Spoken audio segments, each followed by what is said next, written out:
Hi everybody, it's Honest John.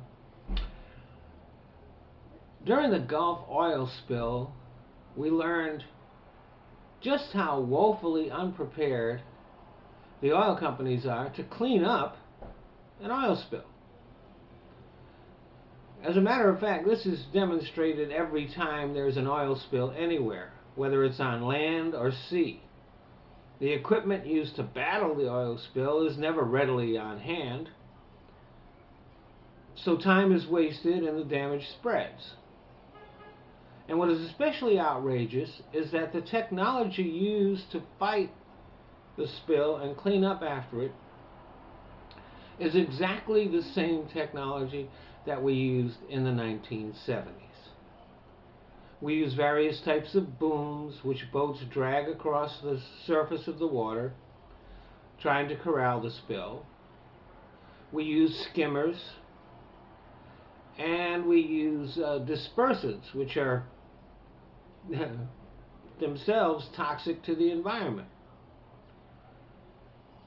So in 40 years, no way has been found to improve efforts to battle or clean up an oil spill. Well, actually, there has been one development. A centrifuge device to separate water from oil has been developed, but not by the oil companies. It was developed by a private company owned by the actor Kevin Costner. And there's a reason for this. The oil companies spend very little money on research in this area. Now you would think that they would they'd really be motivated to develop technology and techniques to clean up oil spills, but they're not. And the reason for this is that our laws shield oil companies from paying for the total amount of damage caused by the spill.